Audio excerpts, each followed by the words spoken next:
Crime অর্থাৎ মহিলাদের বিরুদ্ধে অত্যাচার অন্যায়ের ঘটনা সবথেকে বেশি কোনো রাজ্যে যদি ঘটে থাকে, এনসিআরবির তথ্য অনুযায়ী সে রাজ্যের নাম হচ্ছে উত্তরপ্রদেশ। 2 নম্বর জায়গায় মধ্যপ্রদেশ, 3 নম্বর জায়গায় রাজস্থান, 4 নম্বর জায়গায় মহারাষ্ট্র।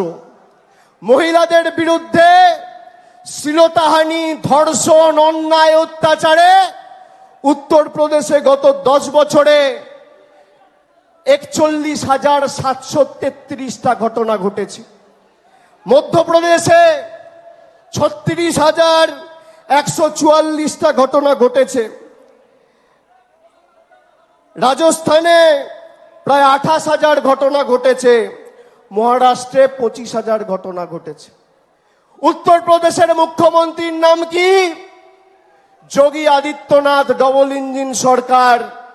মধ্যপ্রদেশের মুখ্যমন্ত্রীর নাম কি? মোহনলাল যাদব, ডবল ইঞ্জিন সরকার। রাজস্থানের মুখ্যমন্ত্রীর নাম কি? ভজনলাল শর্মা, ডবল ইঞ্জিন সরকার। আর মহারাষ্ট্রের মুখ্যমন্ত্রীর নাম কি? একনাথ শিন্দে, ডবল ইঞ্জিন সরকার। ক্যামেরার সামনে অন রেকর্ড বলে যাচ্ছি, পারলে এই 4 জন মুখ্যমন্ত্রীর পদত্যাগ দাবি করবেন, তারপর মমতা বন্দ্যোপাধ্যায়ের দিকে আঙ্গুল তুলবেন। ক্ষমতা আছে, ক্ষমতা আছে। এখানে যারা বোনেরা বসে আছে, আমি তোমাদের জিজ্ঞেস করতে চাই, বলো ভারতবর্ষে ধর্ষণ বিরোধী কঠোর আইন আসা উচিত কি উচিত না? হাত তুলে বলো, উচিত কি উচিত না?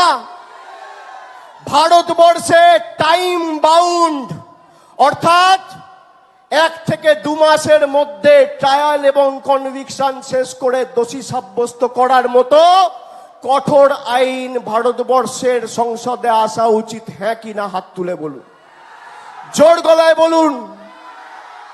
বিজেপির নেতাদের বলবো, যারা নবান্ন অভিযান করে মুখ্যমন্ত্রীর পদত্যাগ দাবি করছেন, সাংসদ অভিযান করে ভারতবর্ষে ধর্ষণ বিরোধী আইন আনার জন্য নরেন্দ্র মোদীর কাছে দাবি জানান।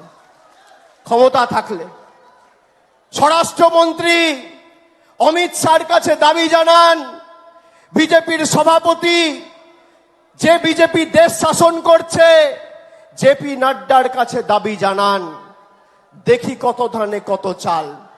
আমি আপনাদের বলছি, এদের ক্ষমতা নেই ধর্ষণ বিরোধী আইন ভারতবর্ষে আনবে।